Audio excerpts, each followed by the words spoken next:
POV. Alam mo yung dati mong pinanindigan, tapos ngayon, ikaw mismo ang sumira?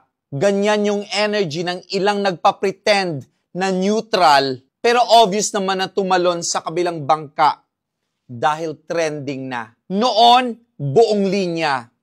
Dili ni genocide, dili ni ethnic cleansing. Kay sindikato ang target, dili civilian. Ngayon, a man who built his power on fear must now rely on the rule of law.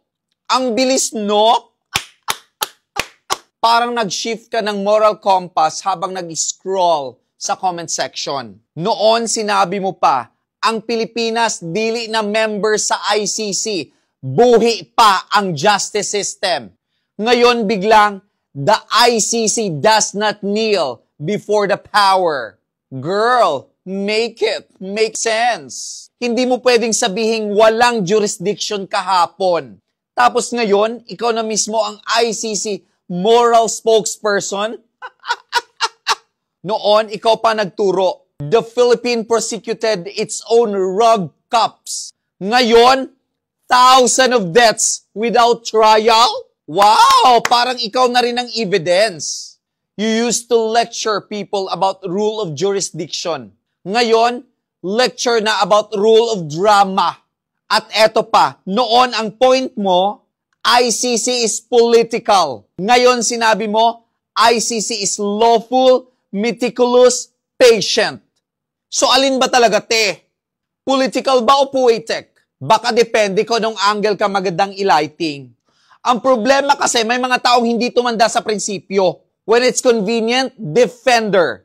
When it's viral, philosopher. When it's safe, prosecutor. At kapag may views, biglang another day, another POV. Hindi yan principle. That's performance. Hindi mo kailangan maging loyal sa tao, pero sana loyal ka sa sarili mong sinabi. Kasi kung binabaliktad mo ngayon ang argumento mo dati, ibig sabihin, hindi ka nag-isip noon. O hindi ka totoo ngayon. Either way, parehong nakakahiya. Kaya next time, bago mo ulitin yung linya mong the law does not kneel before the power, siguraduhin mong hindi rin luluhod ang consistency mo sa trending algorithm. Hindi mo pwedeng gamitin ang batas bilang make-up sa mukha ng pagkasipsip. Kasi kahit anong filter, lumalabas pa rin ang hypocrisy. So yes, another day, another contradiction. Pero sa totoo lang, hindi mo kailangan magpa-dramatic.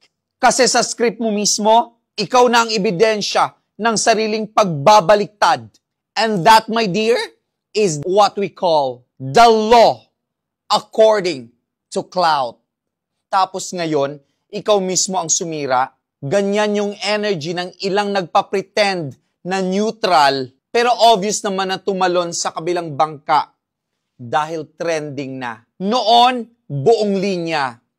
Dili ni genocide, dili ni ethnic cleansing. Kay sindikato ang target, dili civilian. Ngayon, a man who built his power on fear must now rely on the rule of law.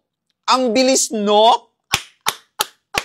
Parang nag-shift ka ng moral compass habang nag-scroll sa comment section. Noon, sinabi mo pa, ang Pilipinas dili na member sa ICC. Buhi pa ang justice system. Ngayon biglang, the ICC does not kneel before the power.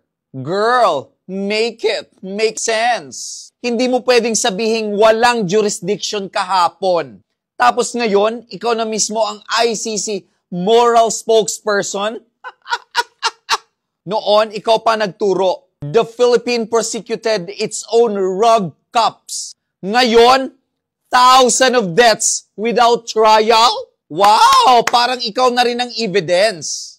You used to lecture people about rule of jurisdiction. Ngayon, lecture na about rule of drama. At eto pa, noon ang point mo, ICC is political. Ngayon sinabi mo, ICC is lawful, meticulous, patient.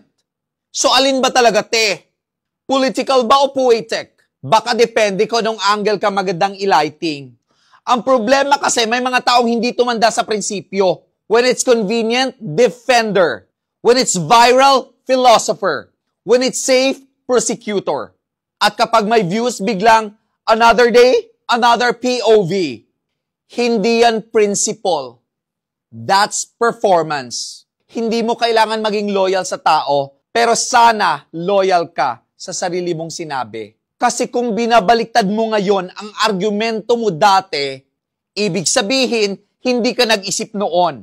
O hindi ka totoo ngayon. Either way, parehong nakakahiya. Kaya next time, bago mo ulitin yung linya mong, the law does not kneel before the power, siguraduhin mong hindi rin luluhod ang consistency mo sa trending algorithm. Hindi mo pwedeng gamitin ang batas bilang make-up sa mukha ng pagkasipsip. Kasi kahit anong filter, lumalabas pa rin ang hypocrisy. So yes, another day, another contradiction. Pero sa totoo lang, hindi mo kailangan magpa-dramatic. Kasi sa script mo mismo, ikaw na ang ebidensya ng sariling pagbabaliktad. And that, my dear, is what we call the law according to clout.